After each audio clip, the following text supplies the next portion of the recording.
there's so much noise, there's so much distraction. How do you stand out in that?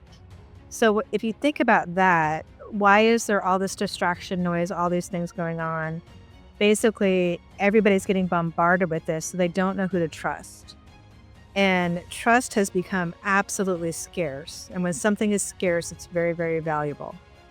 So if you can think about your marketing, not from like, how do I just like get everything out there and just meet all these people, but how can I establish a deep level of trust from the people that I want to be my potential client? Welcome back to the Business Behind Your Business.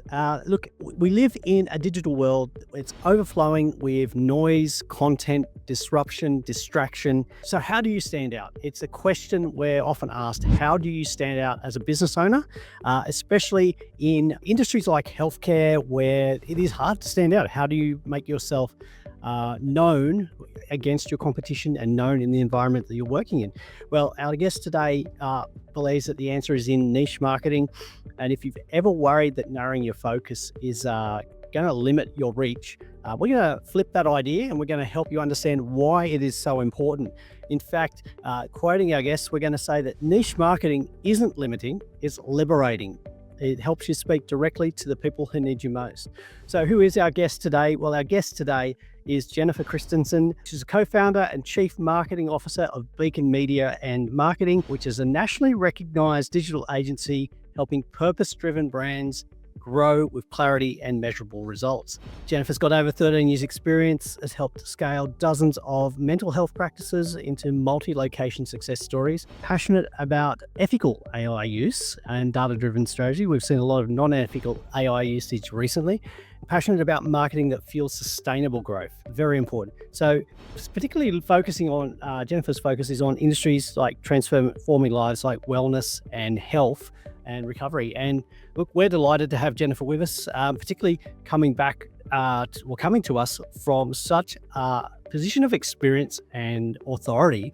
Beacon Media is on the Inc. 5000 list, has been on the Inc. 5000 list 2 years in a row. So we're quite privileged today to have Jennifer coming to help us understand what niche marketing is. So Jennifer, welcome to the Business Behind Your Business.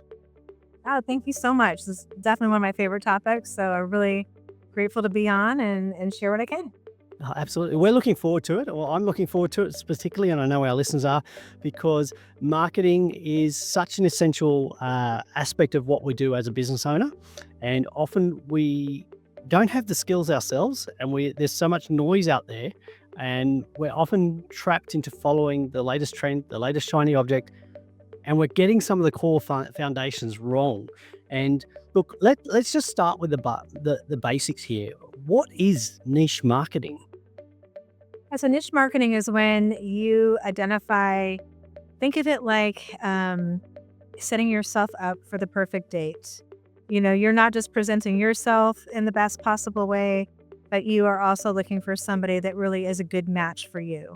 So niche marketing is basically knowing who you are. You have to have self-awareness for your business of like who you really want to serve, who you serve well.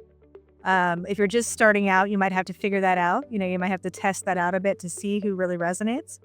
And then it's the ability to know that and then be able to message and specifically connect with those I believe that are already searching for what you do. So it's that perfect, smooth connection. I call it converting conversation. Obviously that takes place online, but when you think about conversations that convert, meaning they then turn into a sale or turn into a relationship or a client, these are conversations that resonate.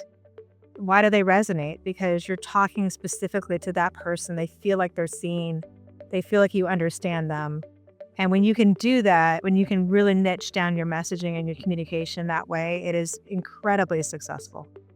Because one of the frustrations I hear is that my marketing is just not successful. I'm not getting conversions. I'm not getting a good return on my investment.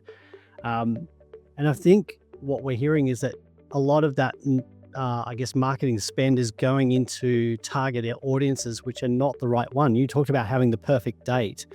I think the way a lot of business owners approach marketing is we'll spend and just hope that we can pick someone up on the way, and not really care about the result. I think I do think it's an industry problem. I don't think it's a business owner problem. There's a very low barrier to entry and to get into marketing. And I think that's really hurt the industry tremendously. So there's just been so much false information out there. And you'll see the latest shiny object of like, do this one thing and make $1 million or whatever, all these things that as business owners, we know it really doesn't work. I mean, another great analogy is that when we think about health or dieting, most of us know that we do the basic foundational things well and we're going to get results. But of course, we're always tempted by those, lose 20 pounds in 20 days things, right? So it's just realizing this is something you actually have to be thoughtful about, strategic about, put effort into. But once you really find your people, if you think about it that way, it's great. So like for a health practice, like you said, you actually talked about this in the beginning, and that is that there's so much noise, there's so much distraction. How do you stand out in that?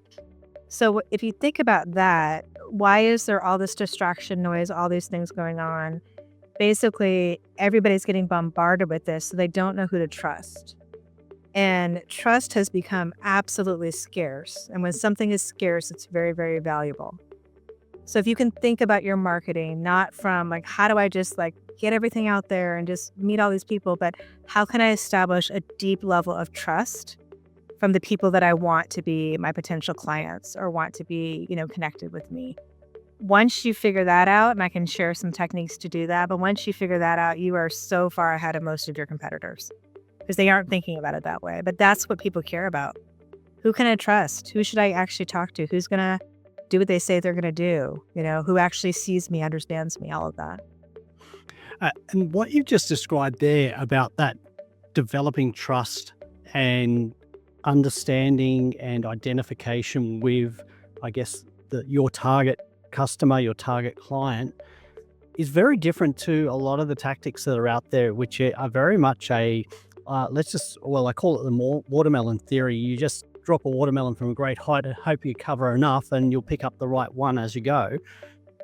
But trust is a lot more targeted, a lot more specific, but also you mentioned that understanding of who your customer is and what message they need to hear.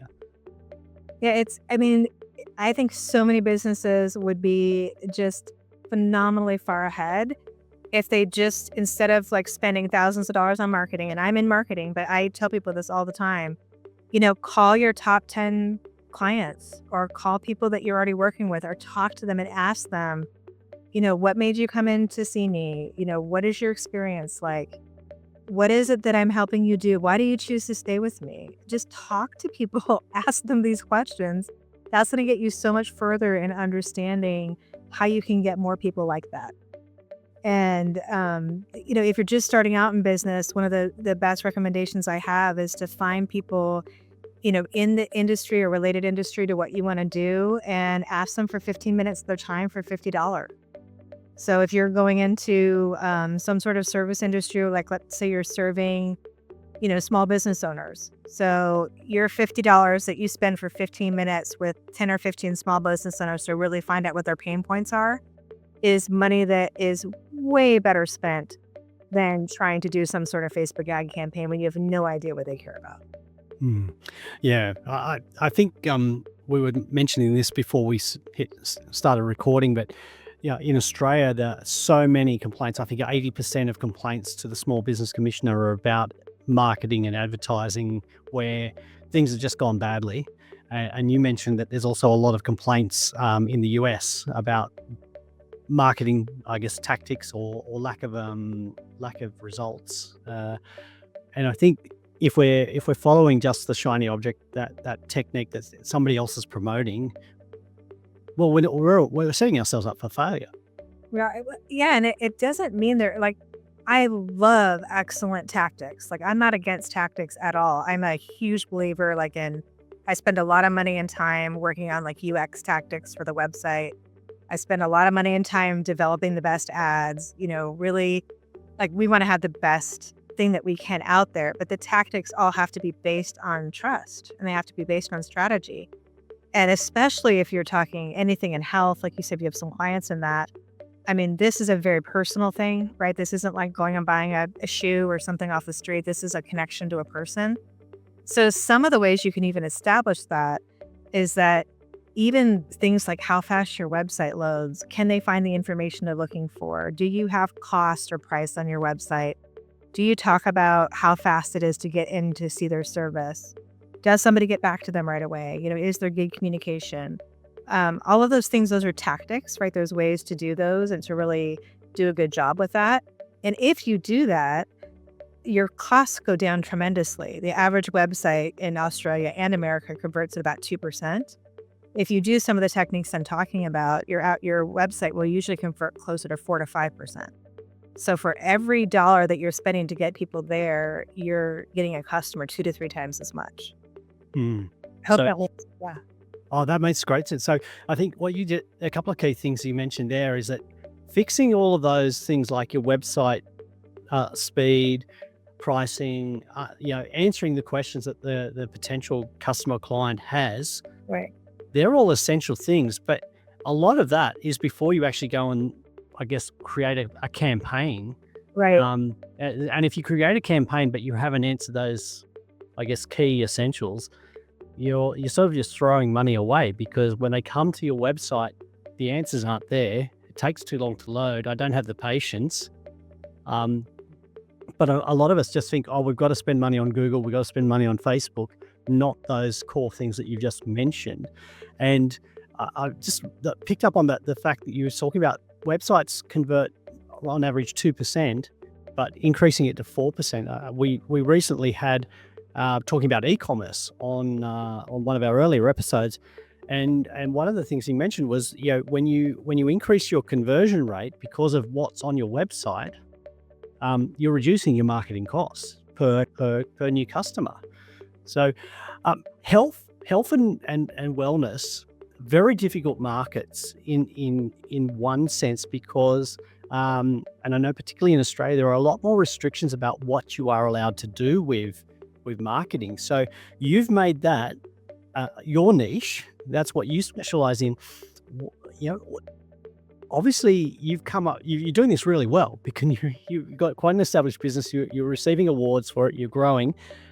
There must be some key tactics or key understandings that we need to know on how to position our marketing in such, I guess, restrictive ways that we're allowed to operate.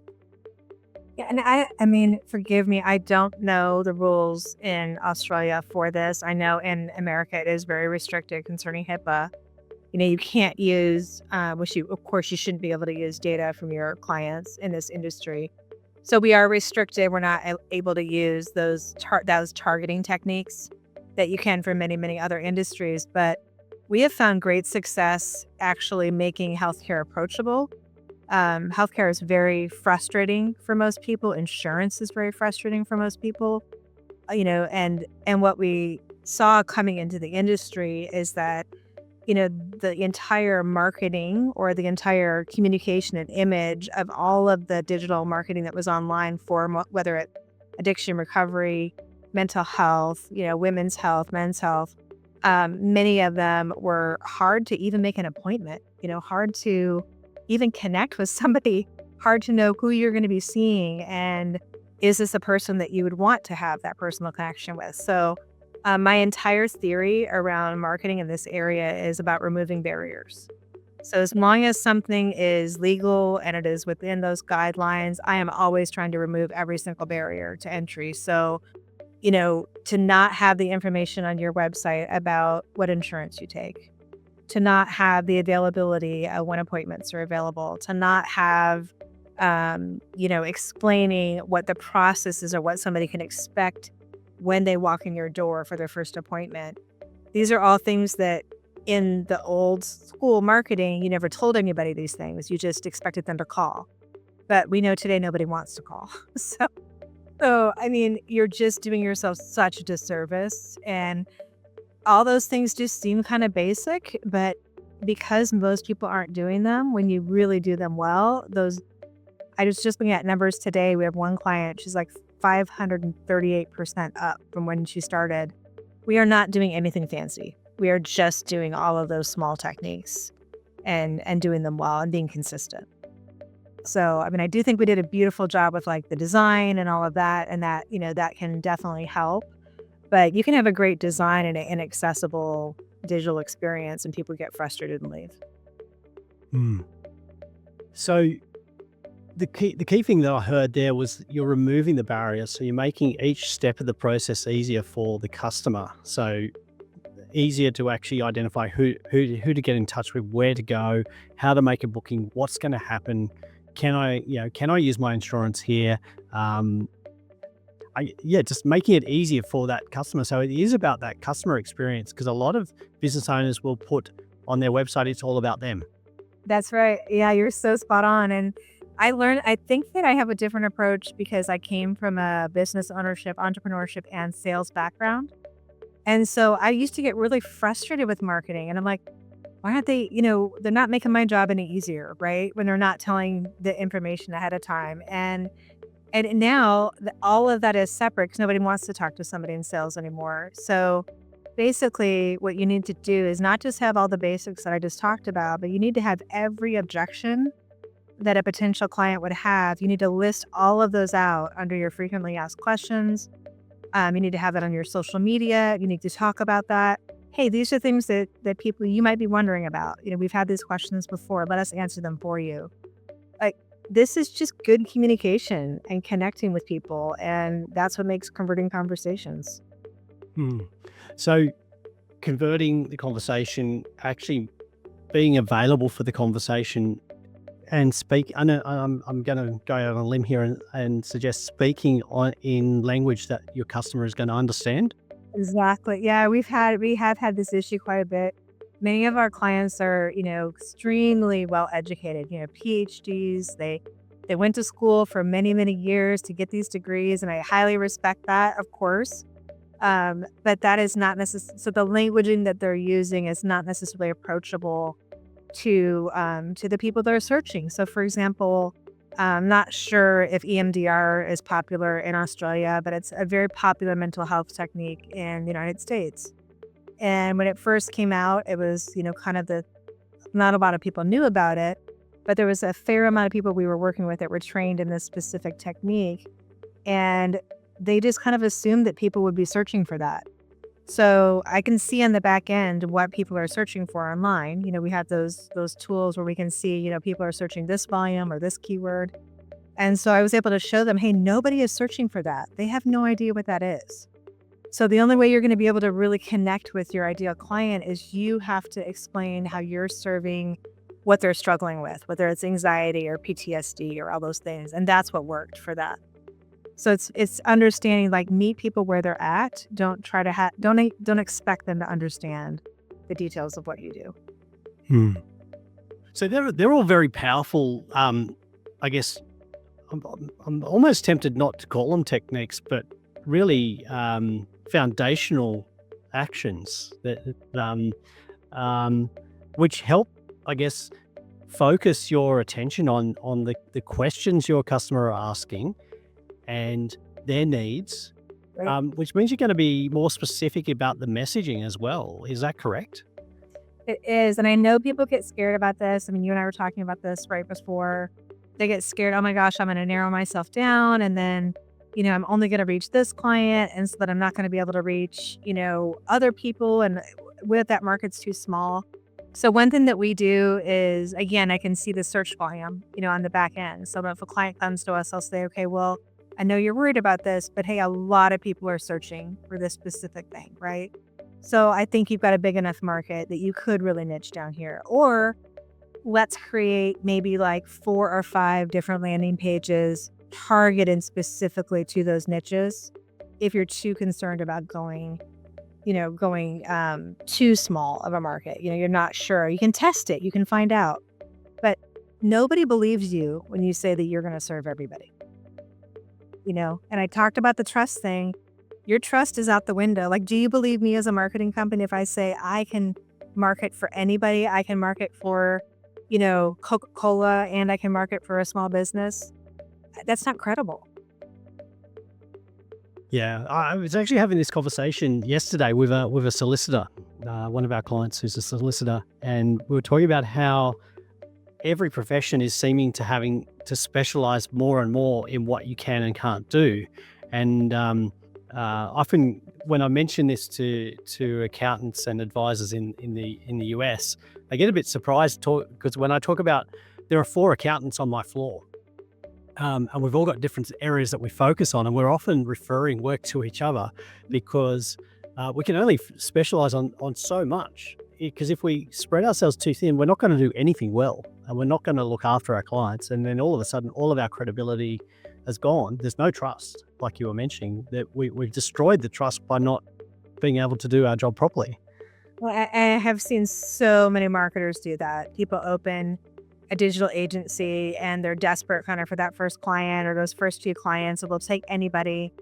And, I trust me, I understand, like, we're all in, we need to make a living. I get it. But it just kind of sets up the whole thing for failure because, you're not going to establish that long term. Mm, yeah. So you've given us a lot of really key points and things to, I guess, get right before we actually start down that marketing, I guess, what we call marketing, but really the whole journey is your marketing strategy. Um, if we brought that all together, what would be some of the key steps that you would do? Like, where would you start if you're a business owner thinking, well, I need to address marketing because I'm not doing it? Where should I start? What's the first thing? So it totally depends on where they are in their business. So I'll just give kind of a general answer to start because if you're startup versus a couple years in, all of those things. If you want to DIY it, I would absolutely suggest the paid version of ChatGPT or Claude and really just brainstorm with the AI a little bit on strategy. And what I mean by that is, literally, first of all, get the paid version, not the free version, so that your information is safe. But really to brainstorm a little bit of hey, this is the business I'm in, or this is the service I'm in. I think these are my ideal clients. I want to do some research to see what my competitors are doing. What might be the niches I could look to go into. So some AI information could be really helpful. And then I would just really talk to people. I mean, almost nobody does this. So if you're unsure, right, where you need to start or what you need to be doing. So if you have a team, talk to your staff. Hey, who are our best customers? Who loves us? Who do we love, connecting with and doing business with? Pay them a little bit of money, make a phone call, give them a gift certificate to give you some information. I mean, everybody's busy, but people do love to be asked about what they care about in general, right? So I've rarely ever had to pay for that if I just make a phone call. Hey, I really care about what you think. That's really step number one if you're not sure. If you know pretty much what you need to do and it's just not working, chances are you probably don't have the right marketing partner or, maybe you don't have somebody who specializes in what you do. So find somebody in Australia that specializes in your particular industry and really make sure that you're asking them the right questions of, do you understand specifically how to target this niche and what I'm going for? So it's really it's almost like slowing down to speed up. You do that, then it's going to be so much smoother sailing. You're going to waste so much less money. There's always going to be testing, so don't be discouraged by that. The algorithms through Meta, Facebook, and Google, and even the AI tools now, there's a period of testing to see what kind of results you get. But if you have a firm foundation to start with, that is going to be a much easier process than what I hear from a lot of people, which is that they get bad results. Mm. Yeah. Look, you mentioned using some of the AI tools as a bit of I guess, a self-help way of getting started with marketing. Now, right at the beginning, I mentioned that you are a big fan of ethical use of AI in marketing. Can you just explain the difference between ethical use of AI and some pretty bad examples of using AI for marketing that I've seen? Yeah, there's some terrible stuff out there, isn't there? Well, I mean, this is my personal belief, and this is our company values for how we handle AI. So I don't believe we should ever put out a photo or even a post or or definitely not a video that is AI generated without letting people know that's what it is. I mean, the rules and the regulations have not caught up yet to the technology, and I don't know that they ever will. I think we're so far past the bag on this. I've been working in AI for 4 years, so even before ChatGPT came out, I definitely saw this was coming. I didn't see it was coming quite this intensely fast, but I did see that it was coming. And AI is a wonderful tool if you're using it to do something you're already doing well. So, like for me, it's become like a great assistant for me to like brainstorm ideas, research, test theories, test hypotheses. All those things are great. I wouldn't even think of using it for like what you do because how would I even know if the information I was getting was right? I don't know CPA type work. I don't know accounting at that level. And for me to trust something that I don't even necessarily know the right questions to ask, wouldn't even consider it. But for marketing, there's AI tools that help us edit videos faster. They help us, cut things. Like I said, they help us brainstorm strategy and do market research. Those things are incredible. I mean, I'm able to do almost probably 3 times what I was able to do a year ago in the same amount of time. It's incredible. So you're using AI to leverage your own skills and your experience. You're Right. using it as a tool to help you do things more efficiently. You're not using it as a tool to replace using your skill, though. No, I think it's only enhanced it. And we made a decision as a company. A lot of marketing agencies have either gone out of business or they have decided to go all AI. And boy, can you tell. Well, we made a decision as a company that we were not going to lay anybody off. And we talked to our staff at the beginning of the year and said, hey, or I think it was last year actually. And we said, hey, this is what's happening. This is the future. There's only 2 ways we can go with it. We can either develop better, faster, higher quality results for our clients and not charge anymore. So like, double, triple the value for the same money. Or we can go AI all, pretty much focus, lower our prices and go that direction. That would mean cutting staff. So we decided to go high quality and then train our whole staff on basically being able to do, 2 to 3 times the value of what they were getting before. And I love that because kind of everybody wins. Yeah, so that's a great way to look at it. I think, and it goes back to what we were talking about right at the beginning, talking about understanding the niche and the core customer that you're dealing with, but also how you create trust. Because there's still a lot of distrust about use of AI and the way that you've described how you use it. It's coming from that, I guess that position of understanding and caring for the customer and their needs, and you're using it to supplement your skills and knowledge for them. And I think that's a great outcome. And look, I'm going to say that if you are in the health and wellness industry and you need some help with your marketing, if you're not in the health and wellness industry, use the conversation we've had to really bolster your marketing. But if you're in the health and wellness and you need help, reach out to Jennifer at Beacon Media and Marketing, because she'll only deal with people in the health and wellness industry. Definitely. And I always do. I love helping people, especially if they're just learning about AI or they're stuck at a point. I do 15-minute free consults on LinkedIn. I do like 4 or 5 a week. I love it. It like fills my tank.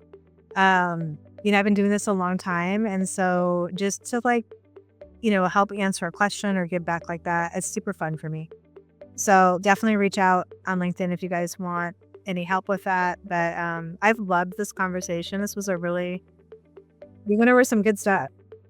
We certainly did, and I'm pretty pumped. You mentioned it fills your tank helping people. I love having these conversations because not only do I learn a lot, but I know that our audience listening to this are learning a lot, and it's some really practical tips to help them with their business. But I guess the other thing that we always like to say is that it's shown you the knowledge, but if you really want to do this well, grab the expert to help you maximize your output. So get in touch with the right person to help you along your journey. And yeah, a great example of that today, niche marketing. So Jennifer really narrowed down on her niche, and it's been really successful and prosperous, and looking after her clients. They've been growing, some phenomenal growth. So the answer is there. You're not losing by drilling down on your niche. You're actually being more focused, developing better relationships, better trust, and better outcomes. And that's a great incentive for why to do it. But we've also got some really practical tips on how to apply that in our businesses from Jennifer. And we're really grateful to you for sharing that with us today. Thank you so much. A great time. It was a great conversation. Not a problem. It's been a pleasure. And look, if you want to find out more, we'll be putting the links to Beacon Media and Marketing in the show notes, and also on the businessbehindyourbusiness.com website. And of course, check out Jennifer on LinkedIn as well. And just follow some of the amazing content that she's providing. And again, Jennifer, thank you for joining us and for sharing your knowledge and expertise with our audience. Thank you.